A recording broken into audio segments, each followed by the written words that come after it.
Hello, in this video I want to talk about finding the equation of a line. So if you want to find the equation of a line, you have to have the bare minimum of 2 points or a point and a slope. Think about it this way. If I give you 1 point, would you know what line goes through that point? Well, it could be this line, whoopsies, this line, or this line, or this line, or this line, or this line, or this line. There's like an infinite number of lines that can go through that point. However, the second I give you a second point, there is only one line that could possibly go through those 2 points. And it's not that one. Let's fix it. It'd be something like that one, right? So one line that goes through those 2 points.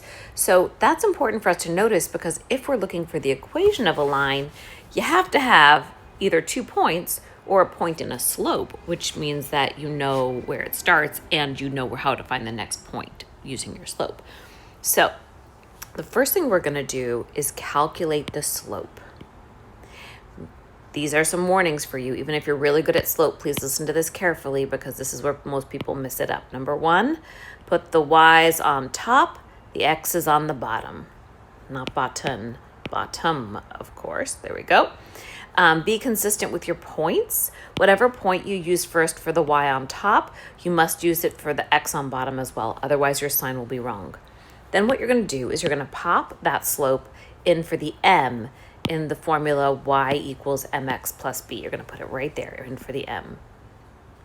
All right, and once you have that, you can take either point that you have and put it in for the x and the y. So by the time we do that, we'll have our m taken care of from our slope, and then pop in a point for the x and the y. And again, either point that you have or any point that you have will work, because we did talk about this. If a point lies on the graph of a function, the coordinates of that point will work in the function's equation.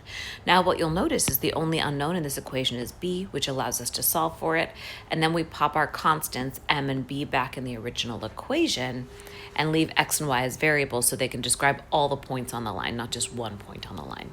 So just a little reminder, parallel lines, if lines are parallel, if they ever mention the word parallel on this test and they're talking about lines, what they're saying is that they have equal slopes.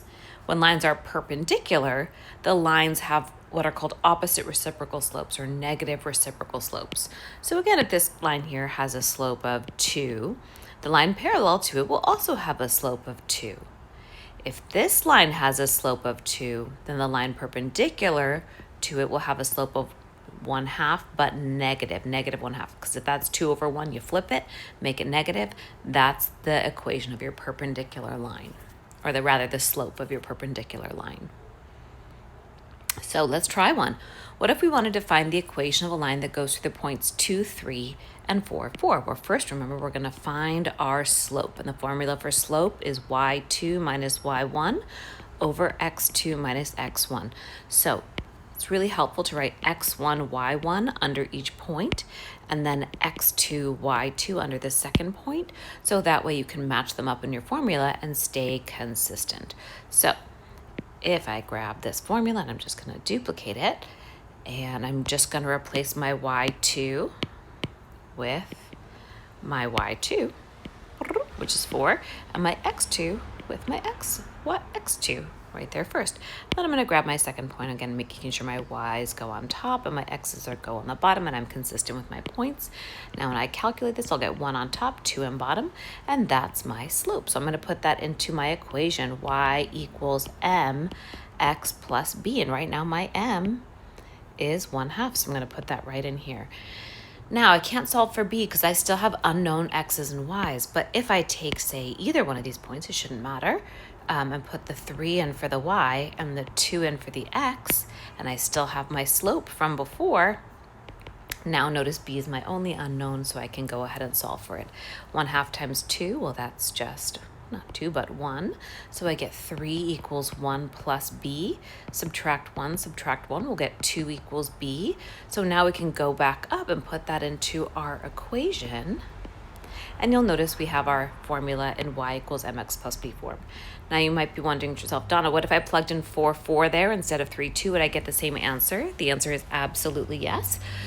And the other question I get a lot is, do I need to worry about the x and the y? And as I said before, no, those should stay variables. Only the two the slope and the y-intercept are constant. So once we fill those in, we're done. Now, we could also use a linear regression on Desmos. So the first thing you're gonna do is click that plus sign. Then we're gonna select table. Then you're gonna enter your points onto that table. And then there's a little symbol here that kind of looks like a graph going through some points. You're gonna click on that thing. And then it'll ask you what kind of regression you want. If you make a linear regression, the equation of the line will be right here. Don't worry about the rest of the stuff that it says. You can do it for a quadratic function as well. You would just select from the drop-down menu. You would just click quadratic regression, and then it will give you the equation of a parabola that goes through those points. You can do exponential regressions and other kinds, but those are the two that you'll use the most. So again, now you can see the parabola that would go through those 2 points. Usually for a parabola, you'll need 3 points, but so keep an eye out on the equation for that. So let's talk about what happens when we're graphing these things, when we're graphing a line or graphing a parabola. Oh, wait, you know what? Let's go back a little bit. I'm going to show you how to do this on Desmos just so you can see it in real time. So let's grab our Desmos and let's type in the linear regression. I'm going to hit the plus sign. I'm going to hit the table. I'm going to enter our points, which were 2 for the x, 3 for the y, and 4 for the x and the y. When I hit the little line that goes through the points there, it says linear regression, and look under equation. We definitely see right about here the y equals 1/2 x plus 2, which is exactly what we found by hand.